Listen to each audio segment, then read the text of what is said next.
प्रणाम दोस्तों, स्वागत है आपका आपके अपने चैनल आयु फिटनेस में। आज हमारा विंटर केयर सीरीज का दूसरा वीडियो है और आज का हमारा टॉपिक है तिल।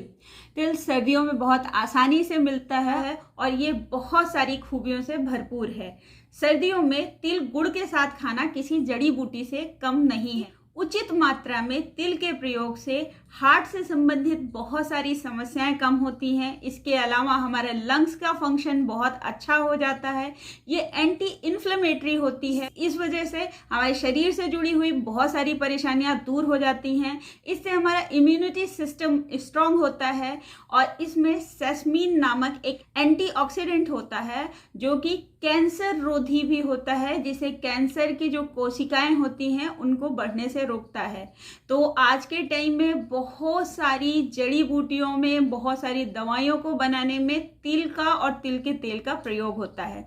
तो आज के इस वीडियो में हम जानेंगे कि हम किस प्रकार से तिल का और तिल के तेल का सेवन अपने डेली रोजमर्रा की लाइफ में कर सकते हैं, जिससे कि ना सिर्फ ये जो सर्दियां हैं इनके लिए हम अपने आप को तैयार कर सकें, हम अपने आने वाले पूरे साल के लिए भी खुद को तैयार कर सकते हैं, अपने इम्यूनिटी सिस्टम को स्ट्रांग बना सकते हैं, जिससे कि हमारा पूरा साल ही बहुत अच्छा गुजरे। हमारे इस विंटर केयर सीरीज को बनाने का उद्देश्य भी यही है कि हम अपने स्वास्थ्य को इतना स्ट्रांग बना लें कि कोई भी मौसम आए, किसी भी तरह का वेदर चेंज हो, हमें बिल्कुल भी एहसास ना हो, हमें बिल्कुल फर्क ना पड़े। तो आइए बढ़ते हैं अपने आज के इस वीडियो में, और आप इस वीडियो में अंत तक जरूर बने रहिएगा, क्योंकि इसमें हम आपके साथ तिल से बनने वाली एक बहुत ही अमेजिंग और टेस्टी रेसिपी भी आपके साथ शेयर करेंगे।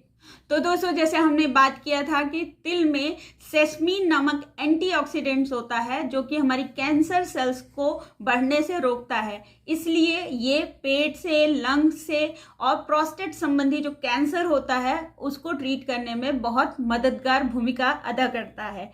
इसके अलावा तिल का बहुत ही ज़्यादा फायदा है हमारी हार्ट के यानी कि हृदय संबंधी जो परेशानियां हैं उनको दूर करने में। हमारी जो हाई ब्लड प्रेशर की समस्या है वो धीरे धीरे कम होने लगती है। इसके अलावा जिन लोगों को भी एनीमिया की समस्या है यानी कि खून की कमी की समस्या से जूझ रही हैं, ज़्यादातर महिलाएं इस समस्या से पीड़ित होती हैं, उनके लिए भी तिल बहुत ही फायदेमंद है। तिल के सेवन से आपके शरीर में पर्याप्त मात्रा में खून बनने लगता है और आपकी एनीमिया की जो समस्या है वो दूर होती है। तिल में पर्याप्त मात्रा में प्रोटीन होता है, जिससे कि हमारे शरीर को मजबूती मिलती है और हमारा जो मेटाबॉलिज्म है वो स्ट्रांग होता है।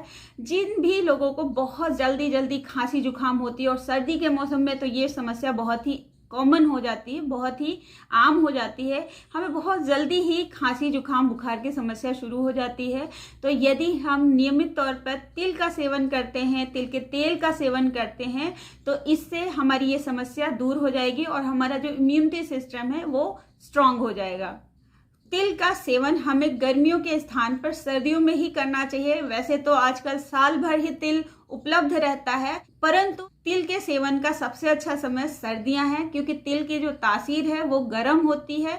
और यदि हम गर्मियों में तिल का अधिक सेवन करते हैं तो इससे हमें नक्सीर फूटने की समस्या हो जाती है। कुछ लोगों को पता होगा नक्सीर की प्रॉब्लम क्या होती है। ये बहुत ही गर्म होने पे नाक से जब ब्लड आने लगता है तो उस समस्या को नक्सीर की समस्या कहते हैं। तो इसलिए हमें गर्मियों में बहुत अधिक तिल के सेवन से बचना चाहिए और सर्दियों में इसका भरपूर मजा लेना चाहिए। तिल का हम सेवन कई प्रकार से कर सकते हैं। तिल के तेल के बहुत सारे लाभ हैं। सर्दियों का जो मौसम है वो बच्चों और खास बूढ़े लोगों के लिए बहुत ही ज़्यादा परेशानी भरा होता है। तो ऐसे में यदि हम तिल के तेल की मालिश बच्चों को करते हैं तो उनकी हड्डियां मजबूत होती हैं, सर्दी से भी उनका बचाव होता है।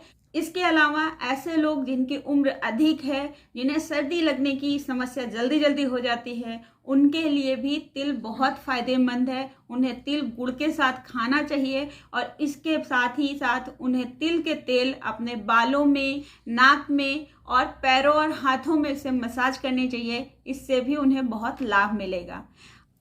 दोस्तों, आयुर्वेद में तिल के तेल 4 प्रकार से प्रयोग करना बहुत ही उत्तम माना गया है और इससे हमारी ओवरऑल जो हेल्थ है वो अच्छी रहती है। सर्दियों में नासिक क्रिया के लिए हम तिल के तेल का प्रयोग कर सकते हैं। इसके लिए नाक के दोनों छेदों में 2-2 बूंद तिल का तेल डालना चाहिए। इस थेरेपी से सिर दर्द दूर होता है, एकाग्रता और बुद्धि बढ़ती है, अनिद्रा और स्ट्रेस की और तनाव की समस्या दूर होती है। कर्णपूरण भी एक बहुत ही इफ़ेक्टिव थेरेपी है। इसके लिए भी तिल के तेल का प्रयोग करना बहुत उत्तम रहता है। आप पहले तिल के तेल को अच्छी तरीके से गर्म कर लें और उसके बाद उसे ठंडा कर लें, जिससे कि इसमें किसी भी तरह की अशुद्धता जो हो वो दूर हो जाए। इसके लिए हमेशा ऑर्गेनिक तिल के तेल का प्रयोग करना चाहिए। यदि पर्दे में किसी तरह की प्रॉब्लम है, जैसे पर्दे में छेद है या फिर कान में किसी तरह का कोई इन्फेक्शन हुआ है, तब इस थेरेपी को नहीं करना चाहिए। कान के आसपास इस तरह की मसाज देने से फोकस बढ़ता है, अनिद्रा और स्ट्रेस जैसी समस्याएं दूर होती। यह एक बुद्धिवर्धक प्रक्रिया है और विद्यार्थियों के लिए बहुत ही लाभप्रद है, तो आप कर्णपूरण कर सकते हैं। दोस्तों, यदि आपकी तबीयत बहुत ख़राब रहती है, आपको वीकनेस फील होती है, डलनेस, आपका कोई काम करने में मन नहीं करता है, शरीर में अकड़न टूटन सी बनी रहती है, तो इस सब से छुटकारा दिलाने में भी तिल बहुत ही ज़्यादा कारगर है। इसका प्रयोग आप पाद अभियंग के तौर पे कर सकते हैं। तिल के तेल की मालिश यदि हम अपने पूरे शरीर में करें तो हमें बहुत ज़्यादा लाभ होगा ही, परंतु हमारे पास समय कम होता है, पूरा शरीर मालिश करने का समय नहीं मिल पाता है। ऐसे में आप अपने पैरों के और हाथ के जो तलुए होते हैं उनकी मालिश करते हैं, तो इससे आपको ये जो ओवरऑल प्रॉब्लम्स हैं इनसे निजात मिलती है। रेगुलर रात्रि में सोते समय आप बच्चों के पैरों की मसाज कर दीजिए। यदि समय है, बड़े लोगों के भी पैरों में आप मालिश कर सकते हैं। अन्यथा यदि वो चाहे तो स्वयं से भी ये तेल लेकर अपने आप से अपने हाथ पैरों की मालिश कर सकते हैं। बहुत सारी प्रॉब्लम से निजात मिलेगी। क्योंकि सर्दियों का मौसम है, जल्दी तबीयत खराब होती है। आप देखेंगे कि यदि ये कुछ थेरेपी जो कि बहुत ही छोटी छोटी और बहुत कम समय लेने वाली है, ये क्रियाएं यदि आप करते रहते हैं तो आपकी तबीयत ठीक रहेगी, आपको परेशानी नहीं होगी। दोस्तों, हम सब चाहते हैं कि हमारी स्किन बहुत ही अच्छी रहे, हम फ्रेश दिखें, ऐसा हमारे चेहरे को देखकर कोई हमारी उम्र का अंदाजा भी ना लगा सके, यानी कि हम अपनी उम्र से बहुत कम दिखें। तिल का तेल एंटी एजिंग भी होता है। यदि हम इसको नियमित तौर पर अपने खाने में, अपने भोजन में उपयोग करते हैं और तिल के तेल से अपने फेस की मसाज करते हैं, तो इससे जो हमारा एजिंग प्रोसेस है वो स्लो हो जाता है और हम अपने उम्र से काफ़ी कम लगते हैं। दोस्तों, हमारे फेस पर बहुत सी मांसपेशियां होती हैं और लिम्फ नोड्स होते हैं। इनके यदि हम तिल के तेल लगाकर हल्के हाथों से मसाज करते हैं और हफ्ते में 2 या 3 बार भी इस प्रकार की मसाज करते हैं, तो इससे हमारा जो फेस का ब्लड सर्कुलेशन है वो अच्छा होता है, मांसपेशियां टोन्ड होती हैं और इससे हमारी स्किन की जो चमक है वो बढ़ती है और हम अपने उम्र से काफ़ी कम दिखाई पड़ते हैं। हम बाज़ार से महंगी महंगी एंटी एजिंग क्रीम खरीदते हैं, जिनका कोई भी नतीजा हमें नहीं मिलता है और हमारे बहुत सारे पैसे बर्बाद होते हैं। तो आप इसे एक बार ट्राई करें, ये बहुत ही इफ़ेक्टिव है। दोस्तों, तिल का तेल बालों के लिए बहुत अच्छा होता है, ये हम सभी जानते हैं, परंतु गर्मियों के मौसम में हमें तिल के तेल के प्रयोग से थोड़ा बचना चाहिए, क्योंकि ये गर्म होता है। परंतु सर्दियों का मौसम बहुत ही उपयुक्त होता है तिल के तेल के प्रयोग के लिए, और इससे हमारे बाल घने हो जाते हैं, मोटे हो जाते हैं और डैंड्रफ की जो समस्या है वो भी दूर होती है। 2-2 बूंद तेल आप सोने से पहले अपनी नाभि में जरूर डालिए, फिर आप देखिएगा कितने सारे लाभ इस तेल के प्राप्त होते हैं। तिल के लड्डू बनाते हैं। तिल के लड्डू बनाने में बहुत ही आसान है और खाने में बहुत ही स्वादिष्ट होते हैं। सबसे पहले तिल को हल्का सा ड्राई रोस्ट कर लीजिए, गुड़ को छोटे छोटे टुकड़ों में कूट लीजिए। कुछ लोग इसे गला लेते हैं, चाशनी, गुड़ की चाशनी जैसा बना के उसमें बांधते हैं, परंतु कुछ लोग सिर्फ गुड़ को फोड़ लेते हैं, उसमें थोड़ा सा सौंठ मिला लेते हैं, इसमें थोड़ा सा दखनी मिर्च मिला लीजिए, ये हमारे सेहत के लिए बहुत अच्छा होता है।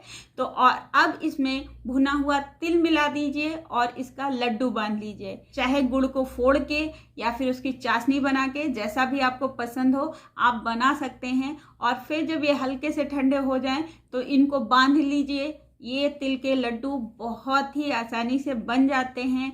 ये मैग्नीशियम, विटामिन्स और आयरन से भरपूर होते हैं। इनको आप सुबह शाम दोनों समय एक एक लड्डू का प्रयोग कीजिए। याद रहे कि चीज़ें अच्छी होती हैं सिर्फ तब तक जब तक उनको एक सीमित मात्रा में हम उपयोग करते हैं। अति सर्वत्र वर्जते, यानी कि किसी भी चीज़ का चाहे वो कितनी ही लाभकारी गुणकारी क्यों ना हो, उसे हमें अति में प्रयोग नहीं करना चाहिए, एक सीमित मात्रा में ही प्रयोग करना चाहिए। गुड़ और तिल का प्रयोग हमें सीमित मात्रा में ही करना चाहिए, क्योंकि इसके अधिक प्रयोग से हमें लूज मोशन की समस्या हो सकती है। और इसका सीमित प्रयोग करने से यदि हम नियमित तौर पर गुड़ और तिल का प्रयोग अपने भोजन के रूप में करते हैं तो हमें कब्ज की समस्या से छुटकारा मिलता है। जो हमारा पाचन तंत्र है वो बहुत दुरुस्त रहता है। तो आशा करते हैं दोस्तों आपको हमारा आज का ये जो वीडियो है बहुत पसंद आया होगा। आप अपने रोज के आहार में तिल को जरूर शामिल करेंगे। तिल के तेल से आप अपने शरीर की मालिश भी करेंगे और इसका भरपूर लाभ लेंगे। खुद को सर्दियों के लिए तैयार करेंगे और सर्दियों को अच्छे से एंजॉय करेंगे। यदि आपको हमारा आज का यह वीडियो पसंद आया हो तो हमें प्लीज़ एक लाइक करें, इससे हमारा मनोबल बढ़ता है और अच्छे अच्छे वीडियोस बनाने की प्रेरणा मिलती है। यदि आप चाहें तो इस वीडियो को अपने इष्ट मित्रों के साथ शेयर कर सकते हैं और हमें सपोर्ट कर सकते हैं। आपसे मिलते हैं अपने अगले वीडियो में, तब तक के लिए नमस्कार।